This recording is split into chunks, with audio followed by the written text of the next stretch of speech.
Today I'm making what I guess I'm going to call a corner sofa end cabinet. We've got an IKEA corner sofa and where Emma normally sits is here.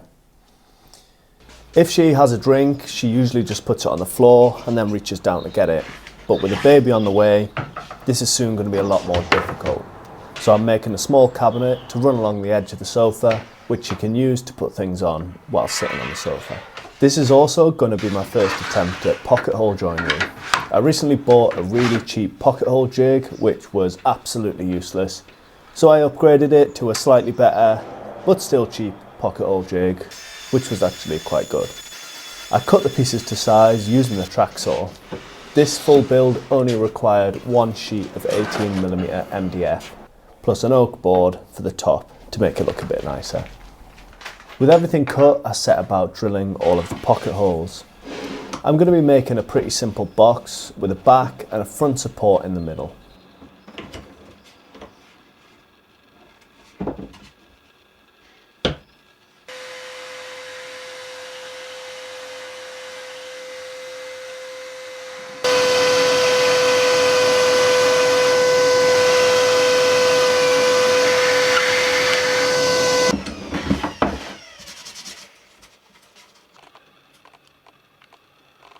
I did the pocket holes in the top and the bottom of the outer box, which is strong, but it does make it a lot harder to put together. So I used a couple of brad nails to tack it into place before screwing in the pocket screws.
To centre the front support piece, I marked the centre of the top and the centre of the support, and then I used these to line up to.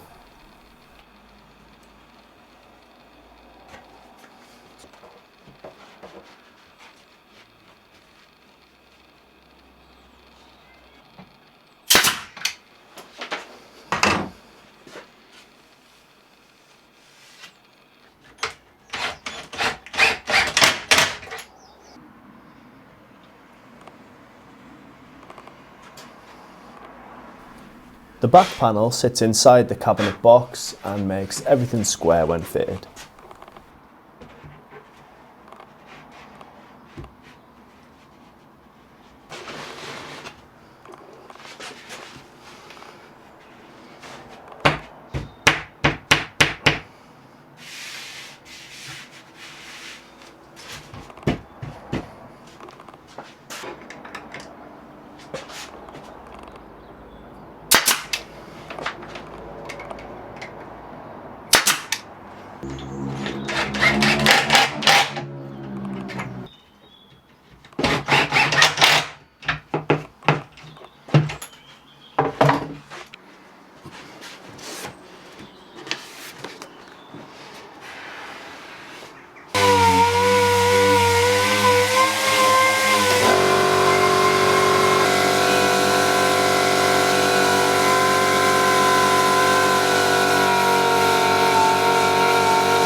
I used a little bit of glue and some sawdust to fill the join on the front panel.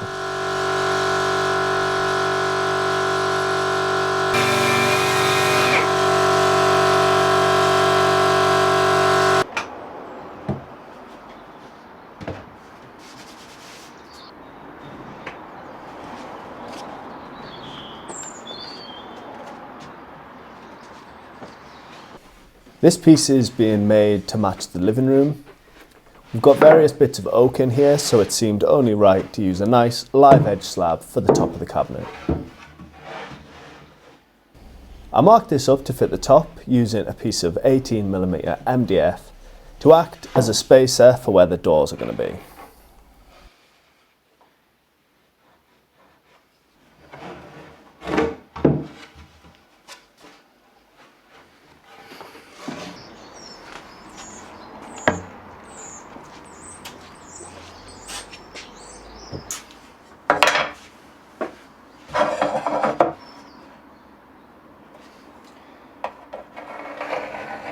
I cut the board to length on the miter saw, then rip cut it on the track saw for the width.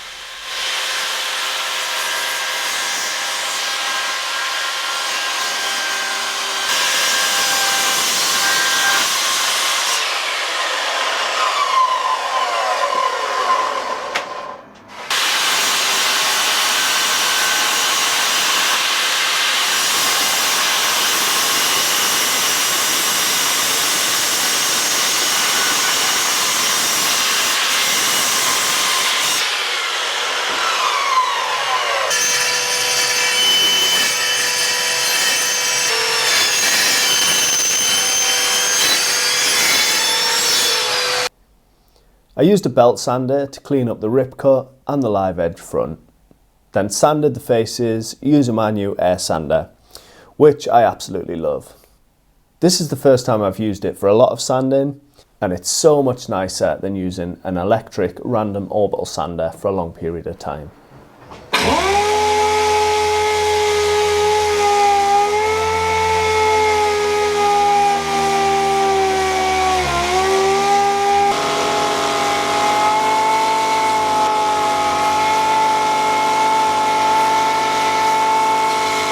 There were a couple of small chunks missing out of the oak, so I filled these using some glue and some sawdust.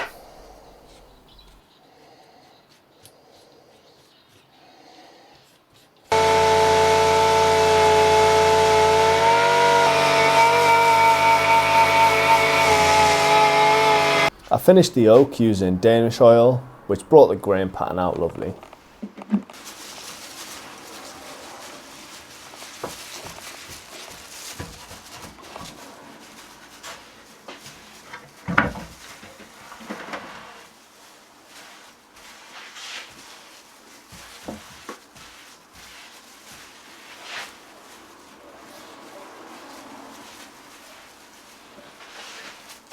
After about 20 minutes, I buffed off any excess.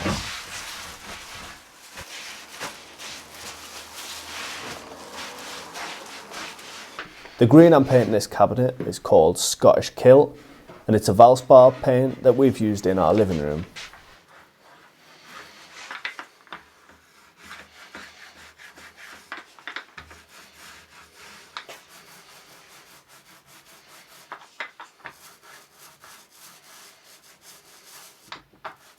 This got a coat of the paint, and then when it was dry, I sanded down the edges of the MDF.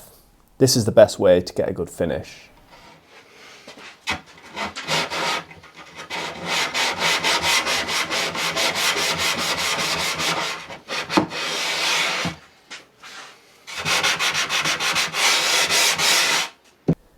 I added a shelf in the middle before applying another couple of coats of the paint.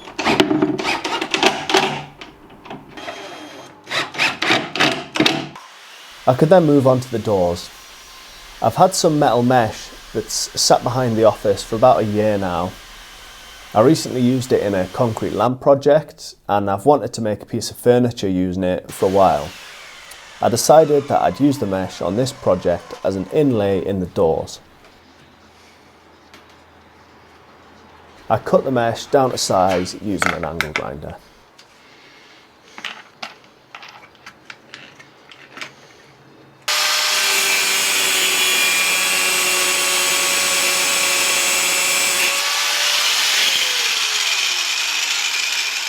To fit this into the door, I decided to router out a groove along the edges of the MDF for the mesh to then sit into. I marked up the longer pieces to make sure I didn't cut the groove too long, and then I cut the channel using a trim router.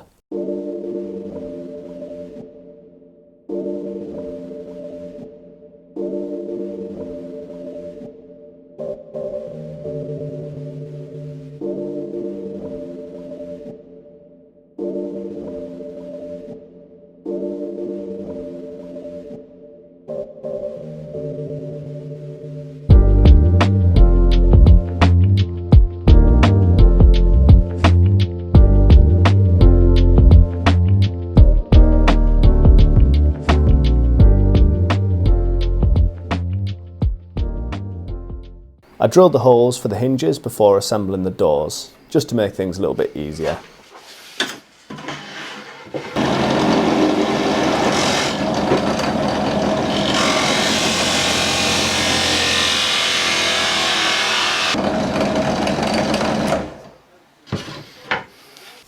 And then I painted the inner edges of the MDF and the groove.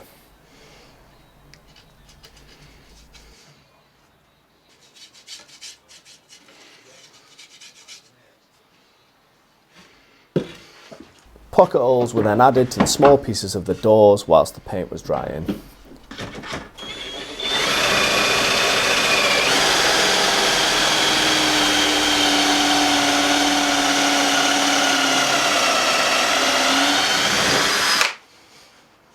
With it dry, I sanded down the inner edges to get a nice finish. I needed to paint the groove before the doors were assembled to stop any of the MDF colour being visible along the edge of the mesh. I could then assemble the doors with some glue and pocket screws.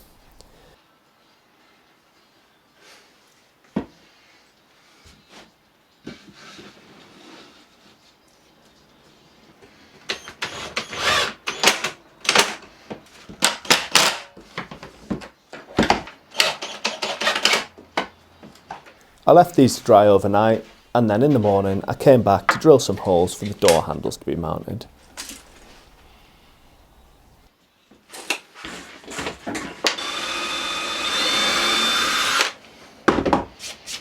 It was then time to get them both sanded.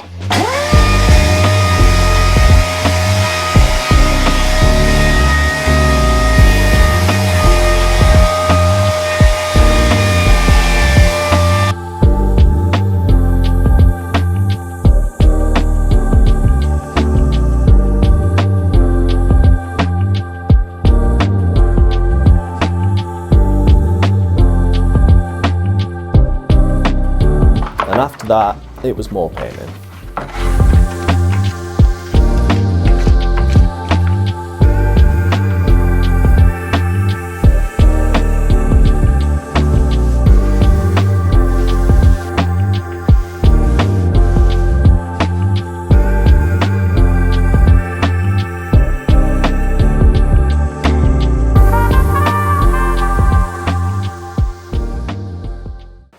Whilst I waited for the paint to dry between coats, I attached the oak to the MDF, and then the doors were ready to be mounted onto the hinges and then attached onto the cabinet box.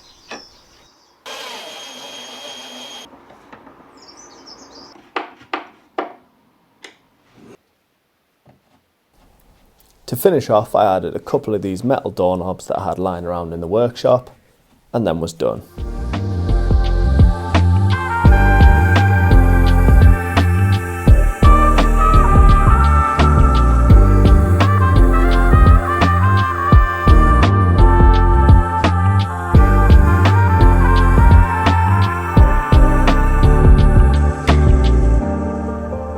Thank you for watching. If you've enjoyed this build and you want to see more like it, please subscribe to the channel.